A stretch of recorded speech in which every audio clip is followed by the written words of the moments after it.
የሕያው የእግዚአብሔር ልጅ ክርስቶስ ነው።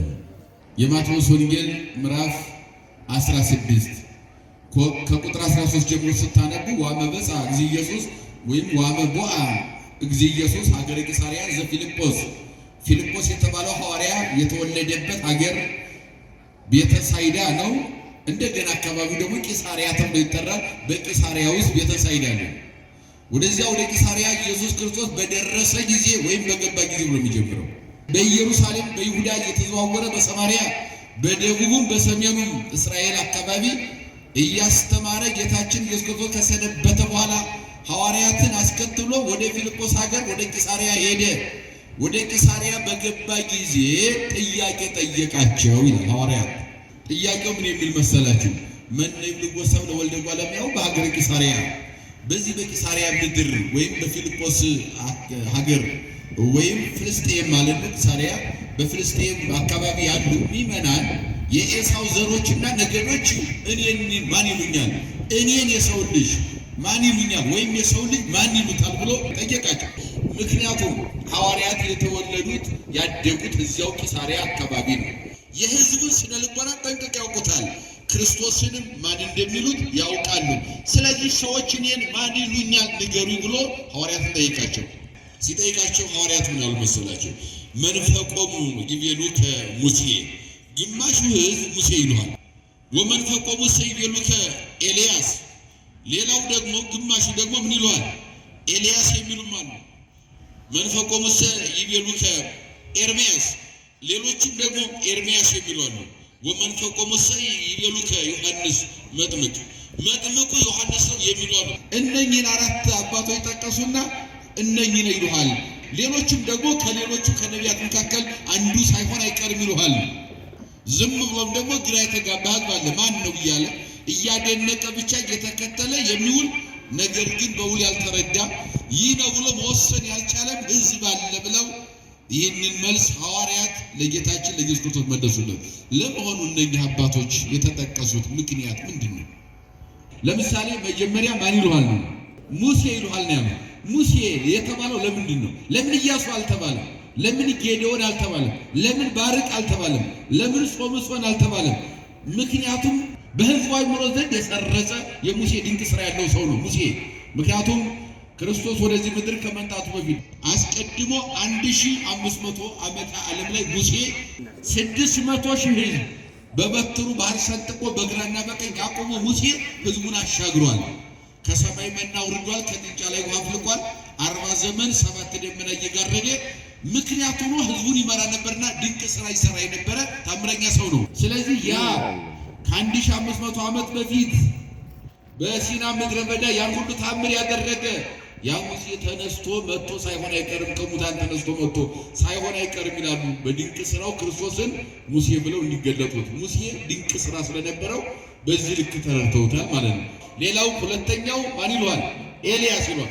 ኤልያስ በዚህ በመጽሐፈ ነገሥት ቀዳማዊ ላይ በተለይ ምዕራፍ 7 ጀምሮ ስታነቡ ኤልያስ የሰማርያ ነቢያት ከሚባሉት መካከል ወይም በሰሜን እስራኤል ከተነሱ ነቢያት መካከል አንዱ ሲሆን ብርቱና ኃያል ነቢይ ነው። በጣም ታምረኛም ነቢይ ነው። ሲወለድ በጨርቅ ሳት ተጠቅልሎ እየተወለደ እንዲሁም ጥላት ሊገድለው በሚሄድበት ጊዜ በሕፃንነቱ እናቱ ጥላው ስትሸሽ በዚያን ጊዜ በጨርቅ ተጠቅልሎ የተጠቀለለበት ጨርቅ እሳት ሆኖ 40 ክንድ ጥላትን ያባረረ ብርቱ ነቢይ ነው። ከዚያ ከሕፃንነቱ ጀምሮ ከዚያም በኋላ ካደገም በኋላ ደግሞ በምድር ላይ የእግዚአብሔር አምልኮ እንዳይካሄድ ሕዝቡ ግራ ተጋብቶ ነገስታትና ንግስታቱ ባመፁበት ጊዜ ዓለም አቅሙን ይወቀው። እግዚአብሔርን የማያምን የሀገር መሪ ካለ የሀገር መሪ ካለች ወይም ንግስት ካለች ንጉስ ካለ አክዓብና ኤልዛቤል አቅማቸውን ማወቅ አለባቸው ብሎ ሰማይ ዝናብ ያዝንብ ብዬ ካላዘዝኩት በስተቀር ዝናብ እንዳያዘንብ ብሎ ምድርና ሰማይን 3 ዓመት ከ6 ወር የለያየ ነቢይ ነው። ዓለም ሁሉ እስከሚጨነቅ ድረስ አቅሙንም አወቀ። እውነቱን ለመናገር ማለት ነው። ወደ ጣዖት ሄደው ተበረከኩ። ጣዖት ዝናብ ሊያዘንብ አይችልም። የምድር ነገስታትን የሚያመልኩ 850 ነቢያትና ካህናት ሄደው ተንበረከኩ። በየቀበሌው ቢንከራተቱ ዝናብ ማዝነብ አልተቻለም። ማን ካልፈቀደ? ክብር ለስሙ እግዚአብሔር ካልፈቀደ በስተቀር። ግን አለ እኔ ባሪያ ካለ በምድር ላይ የቆምኩ ታማኝ ባሪያ ዝናብ አዝን ብዬ ጠፈርን ካላዘዝኩት በስተቀር ጠፈር ዝናብ እንዳያዘን ምድር እንዳታበቅላለ። እስከ 3 ዓመት አስቡት፣ ከባድ ነው። 1 ዓመት ዝናብ ሲቀር ምድር ይናወጻል። ድሃዎች በተራቡ ጊዜ ወደ ባለጸጎች ሄደው አብሉን አሏቸው። ምድርና ሰማይ እስከሚታረቅ ድረስ አሏቸው። አይ እኛ ሰማይና ምድር ታርቋል፣ ከፈለገ ይቀጥል፣ እኛ ሀብታሞች ነን፣ ገንዘብ አለን፣ ጎተራ ሰብስበናል፣ እየበላን እኛ እንቀጥላለን፣ እናንተ ሙቱ ብለው ፈረዱባቸው። በድሃዎች ላይ አንሰጥም አሏቸው። ከዚያ በኋላ ድሃዎቹ መሞት ሲጀምሩ ሀብታሞች ቀበሯቸው። ሀብታም ሲሞት ግን የሚቀብረው አጣ ይላል። ዓለም ተጨነቀ። ከዚያም በኋላ እግዚአብሔር አምላክ ሆይ ዝናብ አዝንብ ብሎ ወደ እግዚአብሔር ጸለየ። ትንሽ ደመና ከታላቅ ባህር ወጣ፣ ዓለምን አጥለቀለቀው። በአንድ ጊዜ ዓለም ተመገበ ይላል። ክብር ለእግዚአብሔር ይሁን።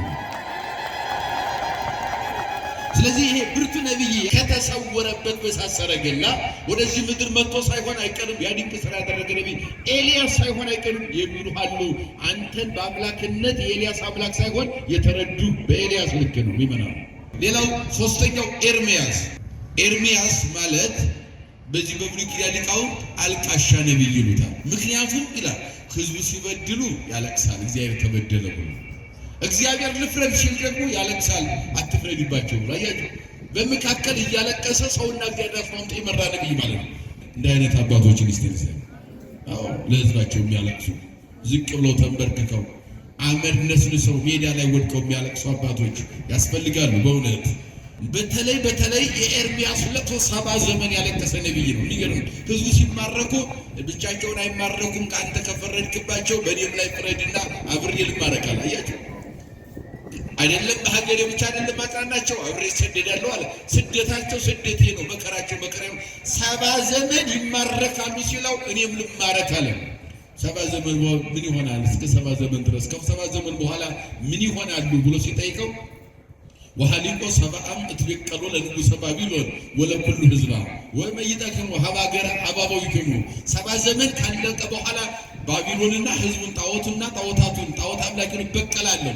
ከዚያ በኋላ ሕዝቡን ወደ ሀገሩ በክብር መልሳለሁ አለ። በክብር እስከሚመለሱ በመከራ ብሬ እኖራለሁ አለ። ተሰደደ። 70 ዘመን ሙሉ እያለቀሰ ኑሯል። ከ70 ዘመን በኋላ ነው ሕዝቡ ሲመለሱ፣ እውነቱን ነው በክብር ደስ ብሏቸው ሲመለሱ መከራቸውን መከራቸው አድርጎ አብሮ በመከራ ኑሮ በለቅሶ ኑሮ ሲሞቱ እየቀበረ እያጽናና መጻሕፍት ተቃጥለዋል የሉም ራሱ መጽሐፍ ነው እያስተማረ ሕዝቡን እያጽናና ቆይቶ ከ70 ዘመን በኋላ ሕዝቡን ይዞ በደስታ ወደ አገሩ የተመለሰ ብርቱ ነቢይ ነው። ከዚያ በአራተኛ ደረጃ መጥምቁ ዮሐንስ የሚሉ አሉ። አባቱ በቤተልሔምና በቤተ መቅደስ መካከል በአይሁድ በግፍ የተገደለው የዘካርያስ ልጅ እናቱ ኤልሳቤጥ ይዛው ተሰዳ በሲና ምድረ በዳ በሊባኖስ ተራራዎች መካከል እየተንከራተተች ጥላው ስትሞጡት የሚያጠባው ሲያጣ ቶራ የምትባል እንስሳት አዛልጡት እየጠባ 30 ዓመት ሙሉ በምድረ በዳ ያደገ ገመሎ የሚባል እንጨት ቅርፍት እየታታ እንደማቅ የለበሰ ወይም የገመል ጠጉር ብለው ታዲቃውት አንበጣ ሳይሆን አንቦጣ የሚባል ቅጠል ያንን እያደረቀ እየፈጨ በውሃ እየበጠበጠ እንደበሶ ቅጠል እየበላ ያደገ አዝማማር በምድረ በዳ ወለላማር እየበላ ያደገው ያ በ30 ዓመቱ በዮርዳኖስ ምድረ በዳ የተገለጠ ታምረኛው ሰባኪ ሆኖ የመጣ ነገር ግን ትምህርት ያስተማረው መምህር የሌለ በምድረ በዳ ያደገው የሰው ቋንቋ ሳይሰማ አድጎ ካደገ በኋላ ግን ወንጌል እየሰበከ የመጣ ጸጋ እግዚአብሔር የተትረፈረፈለት በምድረ በዳ እነሆ ከኔ የሚመጣው ከኔ ይበረታል ብሎ ንስሐ ግቡ መንግስተ ሰማያት ቀርባለች እያለ እየሰበከ የመጣ ያ ድንቅ ሰው ያ ታምረኛ ሰው በእናቱ ማህፀን ሆኖ ለፈጣሪ የሰገደ በእናቱ ማህፀን ሆኖ አገልግሎት የጀመረ ያ ብርቱ ነቢይ ሐዋርያ ሰማይ ጻድቅ መጥምቁ ዮሐንስ ሳይሆን አይቀርም የሚለው ሐዋርያት ሰዎች እንደዚህ የሚሉት የፍልስጤም ወይም የቂሳር ሰዎች ብለው ስለ ቂሳርያ ሰዎች ነገሩት ለክርስቶስ። ከዚያ በኋላ እንግዳውስ እናንተ ሰው ህዝቡ እንደዚህ የሚለኝ ከሆነ በእነኚህ አባቶች ስም የሚጠራኝ በዚያ ልክ ከተረዳኝ አብራችሁ እየዋላችሁ እያደራችሁ እናንተ ላልጫው ዓለም ጨው ለጨለማው ዓለም ብርሃን ናችሁ የተመረጣችሁ ማስተምራችሁ የኔ ተከታዮች እናንተስ እኔን ማን ትሉኛላችሁ አላቸው። ወደ ራሳቸው ጥያቄ መጣና እናንተ እኔን ማን ትሉኛላችሁ ብሎ ሲጠይቃቸው ያን ጊዜ ጴጥሮስን ሊቃውንቱ ምን አሉት? አፍንጫው እንደ ቀርሜሎስ ተራራ ቀጥ ያለ አልፎ ከመቀርሜሎስ ነው የሚለው ጸጉሩ ገባ ያለ ጸጉረ ባህራ አይንቲቡ ከመኮከበ ጽባህ አይኖቹ እንዲያጥያ ኮከብ የሚያበሩ ለጥያቄም ለመልስም የሚፋጠን ሐዋርያ ነው ይለዋል። ቅዱስ ጴጥሮስን ሲያስቀምጥ ማለት ነው። እስከ መልካ ማንነቱ ድረስ ያስቀምጡታል ሊቃውንቱ። እና ጴጥሮስ ፈጣን ነው ለጥያቄም ለመልስ ፈጠነና ምን አለው እሱ አንተ ውእቱ ክርስቶስ ወልደ እግዚአብሔር ሕያው አንተ የሕያው የእግዚአብሔር ልጅ ክርስቶስ ነው። ሃይማኖታችን ይሄ ነው ምእመናን፣ ይሄን ማወቅ ያስፈልጋል። አዎ ሕፃናት ወተት የሚጠጡበት ጊዜ አለ፣ ከወተት ወደ ዳቦ የሚሸጋገሩበት ጊዜ አለ፣ ከዳቦ ደግሞ አጥንት መቆርጠም የሚደርሱበት ጊዜ አለ አይደል? እድገት አለ አይደል? አሁን በዚያ የምናልፈው ዓለም አይደለም ያለው። ግን አሁን ዘመኑ እንደዚህ አይደለም። ኦርቶዶክስ ቀጥተኛ ነው ብላችኋል። ተዋሂዶ ምንድነው ሲባል አበጥሮና አንጠርጥሮ የጴጥሮስ ልጅ መሆናችንን አረጋግጠን መኖር ያስፈልጋል። ይህንን እውነታ ማወቅ ያስፈልጋል። እውነታው የሕያው የእግዚአብሔር ልጅ ክርስቶስ ነህ ማለት የሕያው የእግዚአብሔር ልጅ የሚለው ዓለም ሳይፈጠር የአብ የባህሪ ልጅ ክርስቶስ ነህ ማለት ደግሞ ወደዚህ ምድር መጥተህ በስጋ የተገለጥ ከድንግል ማርያም የተወለድክ ማለት ነው። ሁለት ልደት ክርስቶስ አለ። የአብ የባህሪ ልጅ ነው። የሕያው የእግዚአብሔር ልጅ ሲል ዓለም ሳይፈጠር እናት ሳያስፈልግህ የአብ የባህሪ ልጅ የሆንክ ደግሞም ተወለደ ሲባል የዘመን ልዩነት የሌለ መቀዳደም የሌለበት የአብ የባህሪ ልጅ ነህ ሲለው ክርስቶስ የሚለው ሲተረጉም ደግሞ ሊቃውንቶ ወደዚህ ምድር መጥተህ በስጋ የተገለጥክ የድንግል ማርያም ልጅ በድንግልና ተጸንሰህ በድንግልና የተወለድክ እናትህን በድንግልና ለዘላለም ያጸናሃል። አንተ ግን በድንግልና ተወለድ ድንግልና ወጥቶ እየጠባቅ በዚህ ምድር ላይ ያደር በቀራንዮ ቤዛ ሆነ ዓለምን ያደርክ ማለት ነው። ክብርና ምስጋና ለስሙ። ይህንን የመሰከረው ሐዋርያ ቅዱስ ጴጥሮስ ነው። የሕያው የእግዚአብሔር ልጅ ክርስቶስ ነህ ብሎ አስረግጦ ተናገረ። ጴጥሮስ አልተጠራጠረም። በትክክል ስለተናገረ የተዋህዶ ሃይማኖት ይሄ መሆኑን ማን አረጋገጠው ከተባለ ባለቤቱ ራሱ ኢየሱስ ክርስቶስ ነው ያረጋገጠው። እርማት አልሰጠውም ለጴጥሮስ። ኢከሰተለ ከዘዝ ብፁዕ አንተ ጴጥሮስ ወልደ ዮና የዮና ልጅ ጴጥሮስ ሆይ ብፁዕ ነህ አለው። ትክክል ነው ማለት ነው። ተረድተኸዋል ማለት ነው። አውቀኸዋል ማለት ነው። ብፁዕ ነህ አለ። ኢከሰተለ ከዘ ሥጋ ወደም ሥጋና ደም በልቶ ጠጥቶ ማንሱ ደስ ባለው ቁጥር የሚናገረው ነገር አይደለም የተናገርከው። በትክክል በተረዳ በጎላ ሃይማኖቱን ተረድተዋል። አንተ ነህ ያወቀው። ሃይማኖቱ ይሄ ነው አለው። አንተ ኮድ በዛት ኮኮ አንጻ ለቤተ ክርስቲያን ይሄ ዋነቀዘ ሲኦልኒ ይህይልዋ ጴጥሮስ በሉ እስኪ አንተ በሉ አለት ወይም መሰረት ነው። በአንተ አለትነትም ላይ ቤተ ክርስቲያኔን እሰራታለሁ። የገሃነም ደጆች አይበረታቱባትም፣ ድል አያደርጓትም፣ አያናውጧትም። ክብርና ምስጋና ለመድኃኔዓለም። አያችሁ ቅዱስ ጴጥሮስ የመሰከረው ሃይማኖት ይሄ ነው። በዚህ ላይ ነው የተሰራ ነው። ያቺ የተሰራችው ቤተ ክርስቲያን እኔና እናንተ ነን። በጥልቅ መሰረት ላይ የተሰራ ቤት ነፋስም ቢነፍስ አይደል የተባለው? ጎርፍም ቢጎርፍ አይደል የተባለው? ዝናብም ቢዘንብ አይወድቅም ነው አይደል? ይሄንን ጥሩ አድርጎ እዚህ በማቴዎስ 7:24 ጀምሮ ላይ ተርጉሞታል። ጌታችን አስተምሮታል። ወኩሎኬ ሰሚዖ ቃልየ ዘይገብሮ ቃሌን ሰምቶ የሚያደርገው ሰው ቢኖር አለ የሚተገብረው ሰው ቢኖር በእምነቱ መጽናት ተዋህዶን አውቆና ተረድቶ በደንብ አውቋት የሚኖር ሰው ካለ ያሰዋለ ይመስል ብእሴ ጠቢበ ዘሐነጸ ቤቶ ዲበ ኮብ በጥልቅ መሰረት ላይ ቤቱን የሰራ ልባም ሰውን ይመስላል አለ። ነፉ ነፋሳት ነፈስቱ ወውዙ ኃይስ ጎርፎችም ጎረፉ ዘንቡ ዝናማት ዝናማትም ዘነቡ ወገፈው ለውት ቤቱን ገፉት ወይ ወድቀውት ቤት እስመ ተሳረረ ዲበ ኮብ ቤቱ ሊወድቅ አልቻለም። በጥልቅ መሰረት ላይ ምን ብሏልና አያችሁ፣ በጥልቅ መሰረቱን ቆፍሮ የሰራ ሰው ልባም ሰው ይባላል። ሃይማኖቱን አውቆ የሚኖር ሰው እንደዚያ ቤት ነው። አያችሁ፣ ያ ቤት ጎርፍ ጎረፈ፣ ዝናብ ዘነመ፣ ነፋስ ነፈሰ፣ ነገር ግን ቤቱን ምን አላለው? አልጣለውም አይደል? ምን ስለሆነ ነው ያልወደቀው? መሰረቱ ጥልቅ ስለሆነ። ይቀጥልና በተቃራኒ ወንጌሉ ምን ይላል መሰላችሁ? እንደገና ወኩሎኬ ሰሚዖ ቃልየ ዘይገብሮ ቃሌን ሰምቶ ሃይማኖትን አውቆ ተረድቶ የማይኖር ሰው ካለ ግን አለ የሰነፍ ሰውን ቤት ይመስላል። ሃይማኖቱን ሳያውቅ የሚኖር ሰው ግን በአሸዋ ላይ የተሰራ ቤትን ይመስላል። በአሸዋ ላይ የተሰራው ቤት ነው ወይስ በጥልቅ መሰረት የተሰራው ቤት ነው? አያችሁ፣ አዎ ጥሩ። በጥልቅ መሰረት ያስፈልጋል። ነፋስ ይነፍሳል፣ ጎርፍ ይጎርፋል። ይሄ የዚህ ዓለም አንዱ ስጦታ ነው። በዚህ መካከል ግን የማይወድቅ ቤት መስራት የሰውየው ልብን ይጠይቃል ማለት ነው።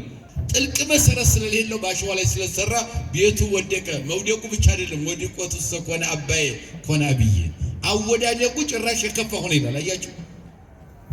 ለዚህ ነው ቅዱስ ጴጥሮስ የሕያው የእግዚአብሔር ክርስቶስ ነው ብሎ የሰበከ ሃይማኖትን ለዓለም የገለጠ የመጀመሪያው ተዋሂዶን በክርስቶስ በአምላኩ ፊት የመሰከረና የተናገረው ትምህርት እንከን የሌለበት መሆኑን በክርስቶስ የተረጋገጠለት በዚያ ጥልቅ መሰረት በጴጥሮስ ሃይማኖት ወይም እምነት ጸንቶ መኖር ጴጥሮስ የተረዳውን እምነት ተረድቶ የመሰከረውን ሃይማኖት እየመሰከሩ መኖር በጴጥሮስ ላይ የተሰራች ቤተክርስቲያን ያሚመን ነው። በጴጥሮስ ላይ የተሰራች ቤተክርስቲያን እኔ ነኝ። በጴጥሮስ ላይ የተሰራች ቤተክርስቲያን እናንተ ናችሁ። ለምን ቢባል እሱ የተረዳውን እምነት ተረድቶ ምን ማለት ነው? መኖር ነው። አያችሁ። ነፋስ የተባሉ አጋንንት ናቸው። እኛን ከእምነታችን ሊያወጡን እንቅልፍ የላቸውም። አጋንንት ጧት ማታ ይተጋሉ። ጎርፍና ዝናብ የተባሉ መናፍቃን ናቸው።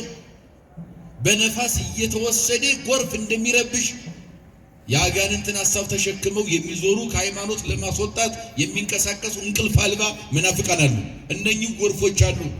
እነኚህ እኛን ይታገሉናል። እነኛን ድል ማድረግ የምንችለው በጴጥሮስ እምነት ወልድ ዋህድ የሚለውን ተረድቶ ተዋህዶ መኖር ነው። ድል ማድረግ የሚችለው ተዋህዶ የሚለው እምነት በዚህ ላይ መሰራት ነው። ለዚህ ነው እነ ቅዱስ ጴጥሮስ ዛሬ ብርሃናተ ዓለም የሚል ስም ለማግኘት እኮ ይህን ጨለማውን ዓለም የሚያበራ የሕያው የእግዚአብሔር ልጅ ክርስቶስ የሚል ስብከት ሰብከው ነው። ተረድተው ተዋህዶ ለዓለም ስላስረዱ ነው። ያ ብቻ አይደለም፣ እንደኛ በቃል ብቻ ሳይሆን በተግባርም ደግሞ ቁልቁል እየተሰቀሉ በሰይፍ እየተሰየፉ እየተቆረጡ ራሳቸውን በአደባባይ አሳልፈው ሰጥተው ለዓለም ያበሩ ብርሃናት ስለሆኑ ነው። ክብር ለአባቶቻችን ይሁን። አዎ አንተ መሰረትነትም ላይ ወልድ ዋህድ በሚለው ትምህርት ላይ ቤተክርስቲያንን እሰራታለሁ፣ ምእመናን በዚህ ላይ ጸንተው እንዲኖሩ ቃል ኪዳን እገባልሃለሁ አሉ። አያችሁ። ዛሬ የጴጥሮስ ልጆች እየተወለዱ ይቀጥላሉ እንደ ከዋክብት እያበሩ። ለምን? ይሄ ቃል ኪዳን ነው። እየተሰሩ ይቀጥላሉ። አያችሁ። አንደኛው ይሄ ነው። ሁለተኛው ለቅዱስ ጴጥሮስ የተሰጠው ልዩ ስጦታ ደግሞ ከዚያው ቀጥሎ መሰረትነት እንዳለ ሆኖ ቀጥሎ ወለከሁበከ መራሆተ ዘመንግስተ ሰማያት የመንግስተ ሰማያትን ቁልፍ መክፈቻ ባንተ ሰጣለሁ። ንስሐ አስገብተህ ሥጋው ደግሞ ሰጠህ ቀጥታ የምታስገባበት ማለት ነው። ቁልፉ ንስሐ ነው። ለማን ተሰጠ? ለነ ቅዱስ ጴጥሮስ ተሰጠ። ይሄ አሰረ ክህነቱ ነው የተሰጠው። የሐዲስ ኪዳን ክህነት በእግሩ ቁሞ የሄደው በቅዱስ ጴጥሮስ በገሃድ የተሰበከው የመጀመሪያው የምድሪቱ ፓትርያርክ የሁሉ መሪ የተደረገ በእደ እግዚአብሔር በቂሳሪያ ምድር ላይ በቃል የተሾመ በኋላም እንደገና በጎችን ጠብቅ ተብሎ በገሃድ ያጸደቀለት የምድራችን የመጀመሪያው ካህን ሊቀ ካህናት ክርስቶስ የሾመው ካህን ቅዱስ ጴጥሮስ ነው። አያችሁ። የመንግስተ ሰማያትን መክፈቻ ቁልፍ እሰጥሃለሁ አለ። ክህነቱ ነው ያ ቁልፍ። አያችሁ። ዛሬ ክህነት ከሌለ መንግስተ ሰማያት መግባት አይቻልም። ሥጋ ወደሙን ለመቀየር ክህነት ያስፈልጋል። በክህነት ነው፣ በአባቶቻችን ክህነት ነው። ያ የተሰጠው ለጴጥሮስ ነው። እዚያ ቀጥሎ እንደገና ሌላም ተሰጥቶታል። በምድር ያሰርከው በሰማይ ምን ያለ ነው? በምድር የፈታው በሰማይ ምን ይላል? አያችሁ። እስከ መጨረሻው ድረስ ክህነት ለቅዱስ ጴጥሮስ ሰጥቶታል። ይህ ታላቅ ሐዋርያ ነው በቤተክርስቲያናችን በልዩ ሁኔታ በዛሬው ዕለት የሚታሰበው አንዱ ማለት ነው። እንግዲህ በኋላ ዘግይቶ የተጠራ ቀድሞ ዓለምን የሰበከው ሐዋርያ ብሉያትና ሐዲሳትን እየፈለፈለ ዓለም የሚገልጥ የመግለጥ አቅም ያለው ያ ታላቁ ሐዋርያ ቅዱስ ጳውሎስ ከቅዱስ ጴጥሮስ ጋር መታሰቢያቸው ነው ዛሬ። አያችሁ። ጨለማውን ዓለም ያበሩ ማለት በቀቢጸ ተስፋ በድንቁርና ውስጥ የሚኖርን ዓለም ወደ ዕውቀት ወደሚያስደንቅ የዕውቀት ብርሃን ያም የዕውቀት የሚያስደንቀው ብርሃን ወልድ ዋህድ የሚለውን የተዋህዶን ሃይማኖት የገለጡ ያስተማሩ ያስረዱ የተረዱ ማለት ነው። ክብር ለአባቶቻችን ይሁን። ቤተ ክርስቲያኗ ሐዋርያዊት ናት ሲባል በሐዋርያት ትምህርት ጸንታ የቀጠለች ማለት ነው። ያ ማለት ሁሉም ሐዋርያት አንድ ነገር አላቸው፣ ተዋህዶን ይሰብካሉ። ሁሉም ሐዋርያት መጻሕፍቶቻቸው፣ ትምህርቶቻቸው ተዋህዶን ይሰብካሉ። ወልደ እግዚአብሔር ሕያው የሚለውን ትምህርት ሁሉም ሐዋርያት ሰብከዋል። ቅዱስ ጳውሎስም ከተጠራ በኋላ በዚህ በሐዋርያት ሥራ ምዕራፍ 9 ቁጥር 20 ላይ ስለ ኢየሱስ ክርስቶስ ስም የእግዚአብሔር ልጅ እንደሆነ ሰበከ ይለዋል። ከኦሪት እምነት ወደ ሐዲስ ኪዳን እምነት ከመጣ በኋላ ክርስትናን ከመቃወም ክርስትናን ወደ መስበክ ከመጣ በኋላ እግዚአብሔር በመንፈስ ቅዱስ በልዩ ሁኔታ ከቃኘው በኋላ መንፈሱን አድሶ ወደዚህ በመብረቅ ከጠራው በኋላ ቅዱስ ጳውሎስ በዓለም ላይ መስበክ ሲጀምር ኢየሱስ ክርስቶስ የእግዚአብሔር ልጅ እንደሆነ መስበክ ጀመረ ብለው አይሁዶች እስከሚደነቁ ድረስ ሰብኳል ሐዋርያው። ናትናኤልም ደግሞ የሕያው እግዚአብሔር ልጅ መሆኑን አምኖ ተቀብሏል። የዮሐንስ ወንጌል ምዕራፍ 1 ቁጥር 49 ጀምሮ ስታነቡ የሕያው የእግዚአብሔር ልጅ የእስራኤል ንጉሥ እንደሆነ አምናለሁ ብሎ ናትናኤል መስክሯል። ፊልጶስም እነሆ ነቢያት በትንቢት ኦሪታውያኑ በኦሪት በሕግ የጻፉለት የእግዚአብሔር ልጅ ብሎ መስክሯል። ሌላው ደግሞ እንድርያስም ደግሞ ጴጥሮስን ሲጠራው ረከብናሁ ለማስያዝ ዘይብልዎ ክርስቶስ ዘጸሐፈ ሙሴ በውስተ ኦሪት ወነቢያትኒ ተነበዩ በእንቲአሁ ኦሪታውያኑ በሕግ ነቢያቱ በትንቢት የተናገሩለት የጻፉለትን መሲህ ማስያስ ክርስቶስ የተባለውን አግኝተነዋል። ማስያስ ብለውታል በዕብራይስጥ። ንጉሥነ የነፍስና የሥጋ ገዣችን እርሱ መጥቷል የተነገረለት ብለው ሐዋርያት አባቶቻችን በአንድ ድምፅ የሰበኩት ሃይማኖት ምንድን ነው ከተባለ ተዋህዶ ናት። ክብር ለአባቶቻችን ይሁን። ተዋህዶ ነው። ተዋህዶ ነው።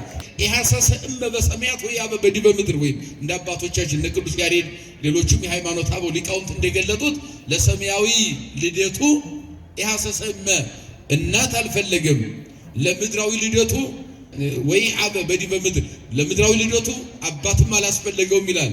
አባት ሳያስፈልገው በምድር ተወለደ። ከማን? ከድንግል ማርያም። እናት ሳታስፈልገው ተወለደ። በማን? ከአብ። ወልደ አብ ወልደ ማርያም በተዋህዶ ከበረ ሃይማኖት ይሄ አባቶቻችን ያስተማሩት።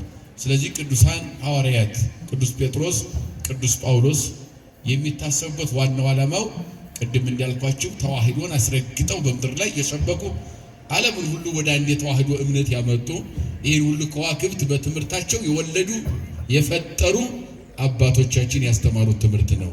የሕያው የእግዚአብሔር ልጅ ክርስቶስ ነው። ሃይማኖታችን ተዋህዶ ማለት ይሄ ነው። በእምነታችን ጸንተን ለዘላለም እንድንኖር የአምላካችን ቅዱስ ፈቃድ ይሁንልን። ይህንን ያስተማሩን የገለጡልን የአባቶቻችን የቅዱሳን አበው ሐዋርያት፣ ጻድቃን፣ ሰማዕታት የአባቶቻችን በረከት ይደርብን። የእናታችን አማላጅነት የቅዱሳን ጸሎት አይለየን። ንስሐ ገብተን ሥጋው ደሙን እንድንቀበል እግዚአብሔር ይፍቀድልን። ይቆየን።